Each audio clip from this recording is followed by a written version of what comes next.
Assalamualaikum warahmatullahi wabarakatuh. Perkenalkan, nama saya Akidah Lantika Pasya dari Prodi Pendidikan Luar Biasa Universitas PGRI Argopuro Jember dengan NIM 211F10027.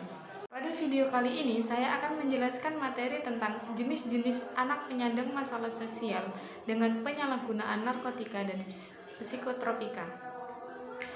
Menurut Undang-Undang yang mengatur tentang narkotika, Pasal 1 Undang-Undang Republik Indonesia Nomor 22 Tahun 1997 dijelaskan bahwa narkotika adalah zat atau obat yang berasal dari tanaman, bukan tanaman baik sintetis maupun semi sintetis, yang dapat menyebabkan penurunan atau perubahan kesadaran, hilangnya rasa, mengurangi sampai menghilangkan rasa nyeri, dan dapat menimbulkan ketergantungan.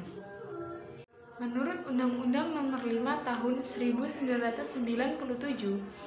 psikotropika adalah zat atau obat, bukan narkotika, baik alami maupun sintetis, yang bersifat psikoaktif melalui pengaruh selektif pada susunan sistem saraf pusat, serta dapat menimbulkan ketergantungan atau ketagihan. Pada perkembangan saat ini, narkotika tidak hanya digunakan dalam bidang farmasi saja, tetapi sudah terjadi penyalahgunaan narkotika. Hal ini seringkali terjadi ditemukan pada kalangan remaja hingga masyarakat usia dewasa. Remaja adalah masa di mana seorang individu mengalami peralihan dari masa anak-anak menuju dewasa. Masa remaja disebut masa yang paling rawan dihadapi individu sebagai anak. Dari yang tadinya anak-anak, mereka mengalami perkembangan secara fisik maupun psikis dengan beberapa perubahan.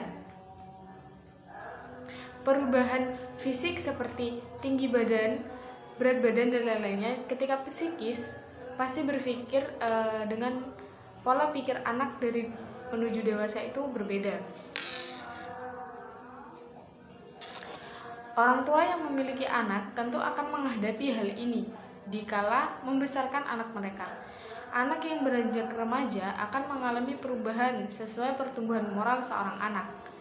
Jika kontrol orang tua dan orang terdekat anak kurang, maka seringkali terjadi penyimpangan pada anak tersebut. Penyimpangan ini cenderung ke arah yang negatif, sering disebut dengan kenakalan remaja. Ada banyak jenis kenakalan remaja, seperti perkelahian dan minum-minuman keras, pencurian, perampokan, perusakan atau pembakaran, seks bebas, bahkan narkoba. Salah satu bentuk kenakalan remaja yang saat ini dapat dikategorikan mengkhawatirkan adalah penyalahgunaan narkoba. Peredaran dan penyalahgunaan narkoba merupakan salah satu permasalahan nasional yang dipandang serius oleh pemerintah, karena dapat menyebabkan rusaknya moral bangsa. Karena itu, pemerintah sangat memberikan perhatian terhadap penanganan atas penyalahgunaan narkoba. Di negara kita, masalah merabaknya penyalahgunaan narkoba semakin lama semakin meningkat. Efek domino akibat dari penyalahgunaan narkoba juga semakin beragam, serta usaha untuk mengatasi penyalahgunaan narkoba merupakan langkah yang tidak mudah untuk dilaksanakan. Penyalahgunaan adalah orang yang menggunakan narkotika tanpa hak atau melawan hukum. Ketika seorang melakukan penyalahgunaan narkotika secara terus-menerus, maka orang tersebut akan berada pada keadaan ketergantungan pada narkotika, baik secara fisik maupun psikis.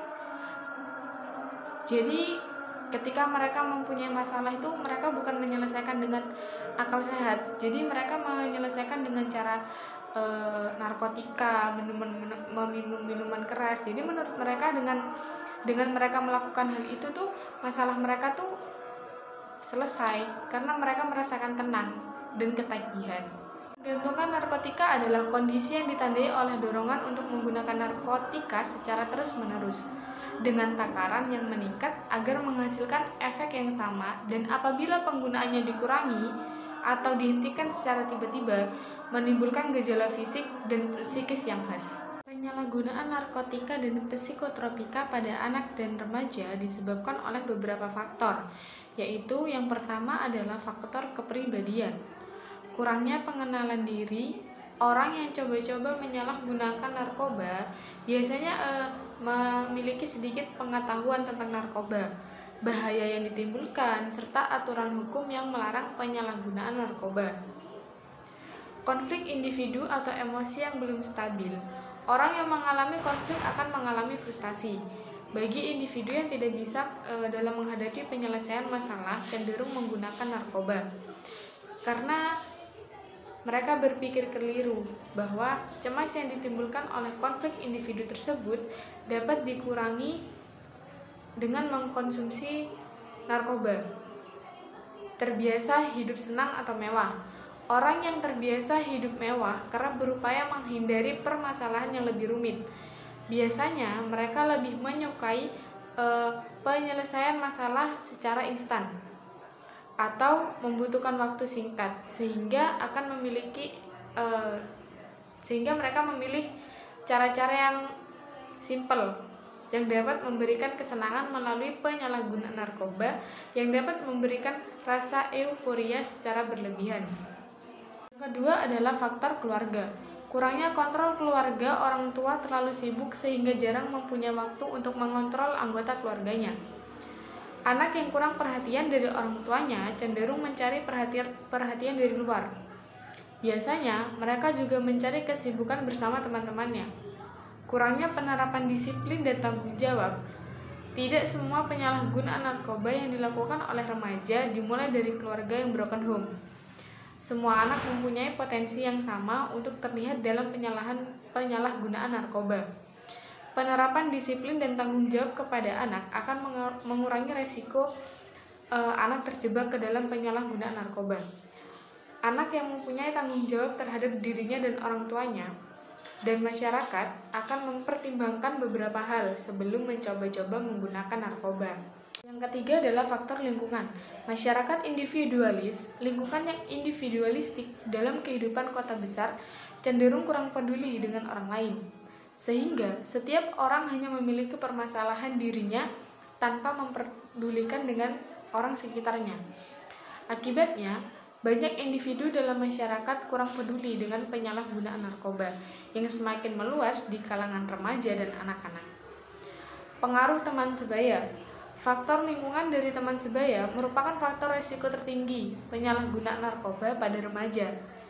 Ikut teman atau agar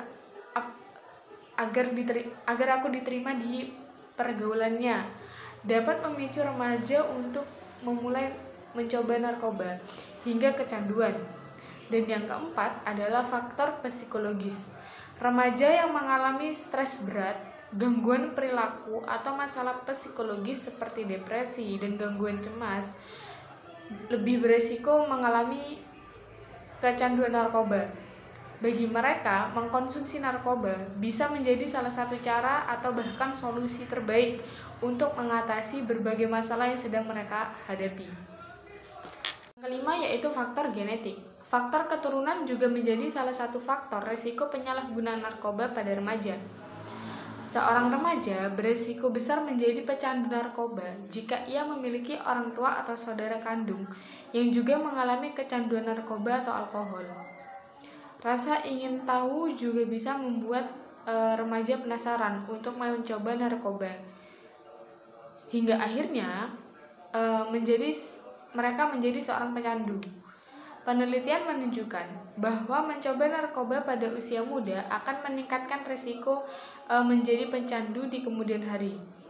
Penting untuk memahami beberapa faktor risiko tersebut, sehingga dapat dilakukan upaya-upaya guna mencegah penyalahgunaan narkoba pada remaja. Dan selanjutnya yaitu faktor pendidikan.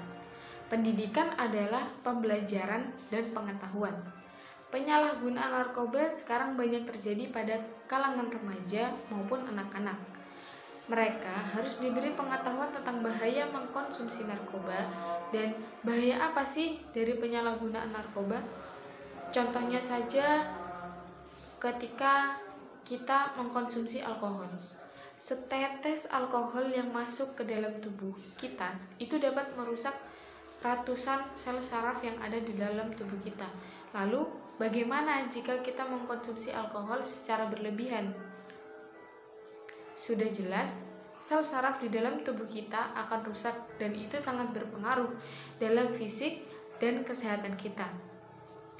Maka dari itu, dengan adanya pendidikan, diharapkan semua pendidik atau guru dihimbau untuk sering melakukan sosialisasi tentang apa itu narkoba, apa bahayanya jika kita mengkonsumsi narkoba, dan apa dampak bagi masa depan kita ketika kita mengkonsumsi narkoba. Agar anak-anak dan remaja tahu apa narkoba itu dan bahayanya itu apa. Jadi mereka tidak terjerumus dalam hal-hal yang negatif. Jadi apa sih yang harus kita lakukan sebagai orang tua agar anak-anak kita terhindar dari hal-hal negatif, yaitu penyalahgunaan narkoba. Yang pertama, kita harus memberitahukan bahaya narkoba sedini mungkin. Mungkin anak-anak kecil itu nggak paham ya apa itu narkoba, apa itu alkohol, apa itu dan lain-lainnya. Mungkin nggak paham, tapi kita sebagai orang tua tuh harus menjelaskan sedikit demi sedikit. Maksudnya dasarnya apa, kayak narkoba itu loh, minuman ini tidak boleh diminum. Kalau kamu minum ini nanti kamu bakal ditangkap polisi, kayak gitu. Jadi anak kecil itu pasti juga bakal berpikir kayak, oh ini yang katanya mama gak boleh diminum, ini yang katanya mama termasuk narkoba, itu pasti sudah ada.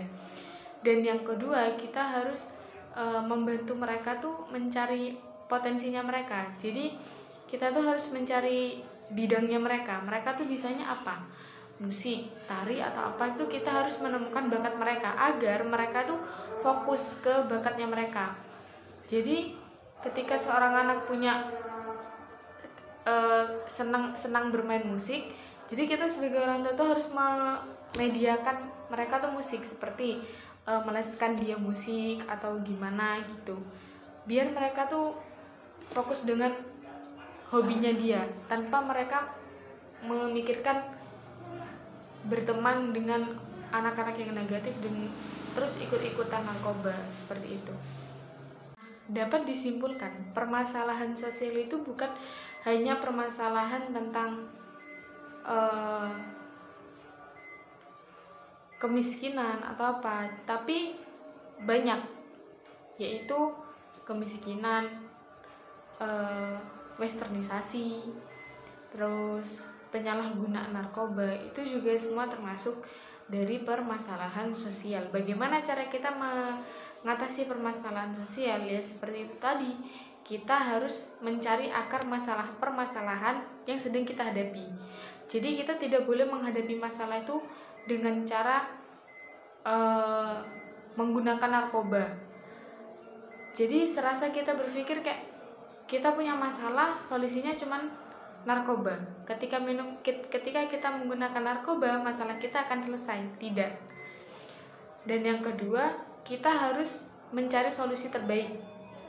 Jadi ketika aku punya masalah A, berarti aku harus melakukan B agar masalahku selesai, seperti itu.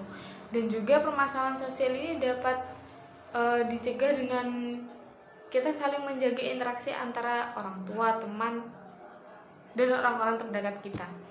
Dengan kita berkomunikasi dengan mereka, kita lebih mudah sharing, kita jadi lebih mudah mengenal diri kita sendiri, menemukan solusi yang masalah yang sedang kita hadapi, seperti itu. Jadi permasalahan sosial bukan hanya muncul dari diri sendiri, tapi juga muncul dari orang lain. Baik, sekian dari video saya. Kurang lebihnya mohon maaf. Terima kasih. Wassalamualaikum warahmatullahi wabarakatuh.